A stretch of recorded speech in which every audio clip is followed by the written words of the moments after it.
ఆ భగవంతుని విశ్వరూపంలో కూడా సందర్శన కలిగిస్తుంది.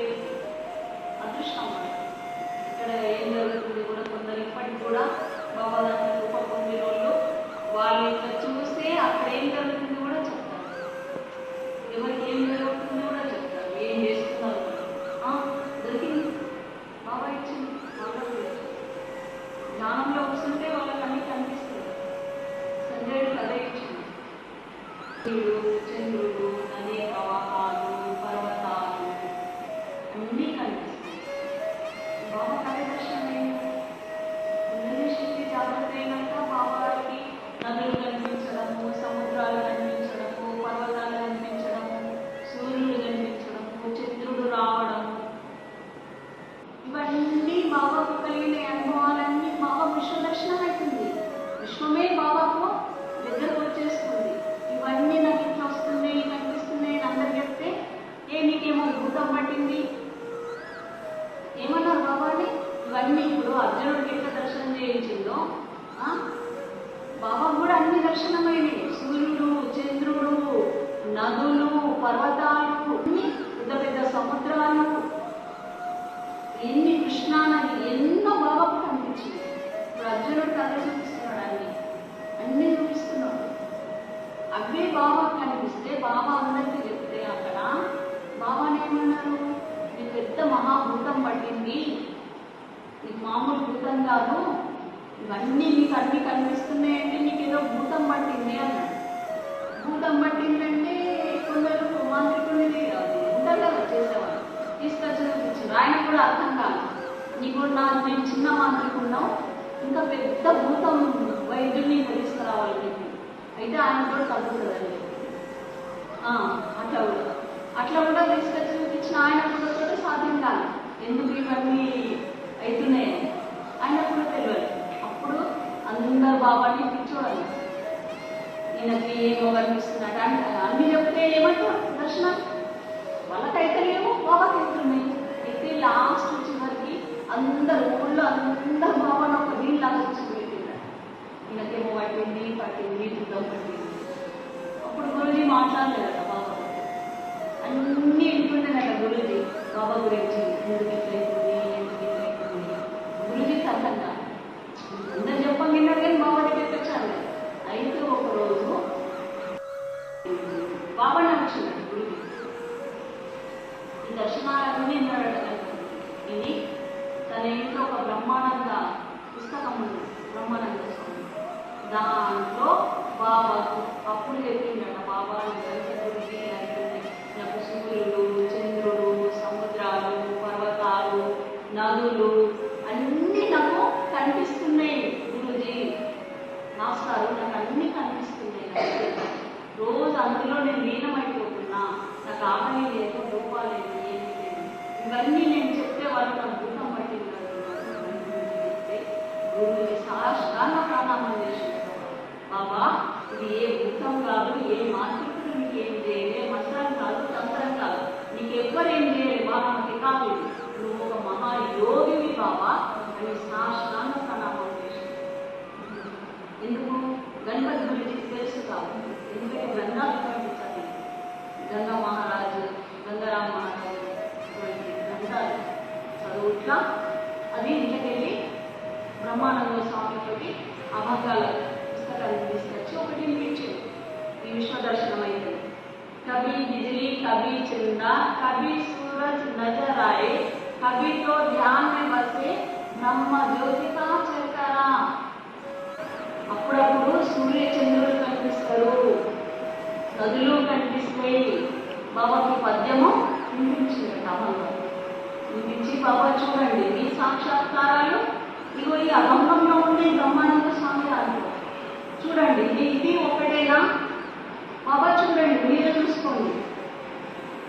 అప్పుడు దానికి ఉదాహరణ సాక్ష్యం దొరికింది బాబా దానికి. అప్పుడు నమ్మిండండి బాబా. ఈ అప్పటి నుండి గురుజీకి చెప్పడం మొదలుపెట్టింది. తనకి ఏదైతే అనుభవాలైతే గురుజీ బాబా మీకు ఏ అనుభవాలైనా ఇప్పటి నుండి నాకే చెప్పండి, ఇతరులకు అది తెలుస్తలేదు బాబా. అట్లా విశ్వదర్శనం బాబాకి బాబా దగ్గరికి వచ్చినాయి. యోగులు బ్రహ్మ విష్ణు మహేశ్వరులు భగవంతుడే బాబాకు ఈ సృష్టి మొత్తం విశ్వం మొత్తం బాబాకు దర్శనమిస్తుంది వచ్చి. ఎక్కడైతే యోగులు ఉంటారో అక్కడ అవి దర్శనమిస్తాయంట. వాళ్ళే వచ్చి దర్శనమిస్తారు. మనం పోవాల్సింది లేదు. బాబా ఎక్కడికి వెళ్ళారు? ఏ తపస్సు చేయలేమని తర్వాత వెళ్ళిపోయింది. ఇవన్నీ దర్శనాలు అయినాక వెళ్ళిపోయింది. మరి ఇట్లా అందరూ అనుకుంటారు. అట్లా అంటే ఇప్పుడు మామిడి వృక్షంపై పండు వండినాక పండు పక్షిని విలదు రా పక్షి ఎక్కడి నుండి అయినా వస్తుంది. అది అప్పుడు తింటుంది. ఆ పండు కాయం ఉంటుంది. పక్షి కాయం ఉంటుంది, పండును ఉంటుంది. అలాగే మనలో భక్తి పరిపక్వమైనప్పుడు, ఆ భగవంతుని గురించి తపన పొందినప్పుడు, ఆ పక్షిలాగా గురువు ఎక్కడికి వెళ్ళైనా మనకు వస్తాడు. మనకు అనుగ్రహం దొరుకుతుంది. అప్పుడు మనం ఎక్కడికి పోవాల్సిన అవసరం లేదు. మనకే వాళ్ళే వచ్చిస్తారు.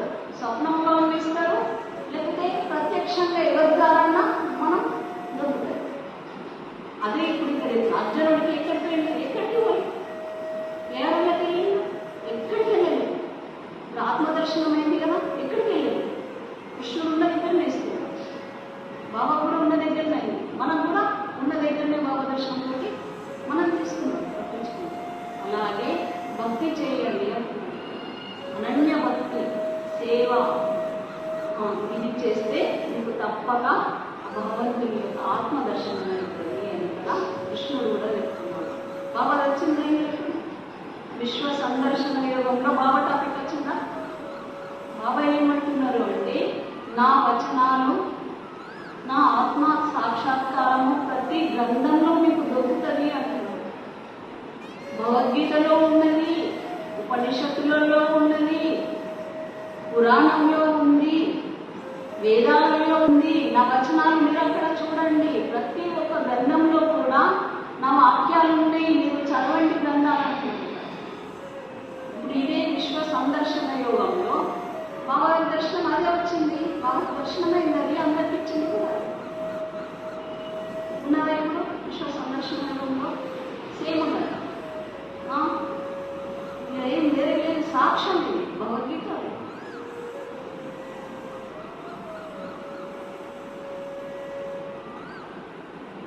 భవిష్యత్తును వర్తమానంలో చూడగలిగితే జ్ఞాన దృష్టి. జ్ఞాన దృష్టి అంటే భవిష్యత్తు మనకు కనిపిస్తుంది. ధ్యానం ఎందుకు చేయాలి అంటారు. పూజలు చేస్తే సరిపోదా? పూజలు చేస్తే భవిష్యత్తు తెలియదు, సంకటాల నుండి నీకు దూరం చేయది, అది బాధల నుండి దూరం చేయదు. కానీ ధ్యానంలో కూర్చుంటే కొన్ని రోజులు నీకు స్వప్నంలో కూడా భవిష్యవాణి వినిపిస్తుంది. ధ్యానము ఎందుకు చేయాలి అని అనకూడదు. ధ్యాన యోగం ద్వారానే మనకు తెలుస్తుంది. యోగం అంటే ఆ భగవంతుని యొక్క ధ్యాన యోగం వల్ల మనకు భవిష్యవాణి తెలుస్తుంది. మన బాధలు కూడా ముందే, మనకి ఏం వచ్చేది కూడా ముందే చెప్తాడు స్వప్నంలో. కానీ అలా ధ్యానం చేయాలి, ధ్యానంలో కూర్చోవాలి. మన ఆత్మదేవుడే మనకు అన్నీ చెప్తారు. ఆత్మదేవుడు తెలియలేదు. फिर एक गुरु जी था, गणपत गुरु जी, उन्होंने बोला कैसा कैसा हो गया वहाँ पर, क्या क्या होता बोला तेरे को? मैं बोला ऐसा करा तो उजाला दिखता, बिजली दिखती, कभी चांद के जैसा दिखता, कभी ऐसा बैठे तो ऐसा भी दिखता, कभी पानी दिखता, कभी तूफान दिखता, और उसमें मैं मग्न हो जाता। तो उन्होंने क्या बोला, जब अरे दवा मेरे पास है। एक ब्रह्मानंद का किताब था, वो उन्होंने पढ़ के मेरे को बता दिया। बोले मैं दवा देता बोला। तो उन्होंने क्या करा, वो पढ़ने की शुरू करा। पढ़ते पढ़ते शुरू हो गया, ध्यान लग गया। जब उन्होंने बोला ये पागल नहीं, दीवाना नहीं, कुछ भी नहीं, ये समाधि साक्षात्कार बोलते इसको, और ये सहज समाधि है। एक हठयोग से होता, नहीं तो सहज भगवान के तरफ से होता।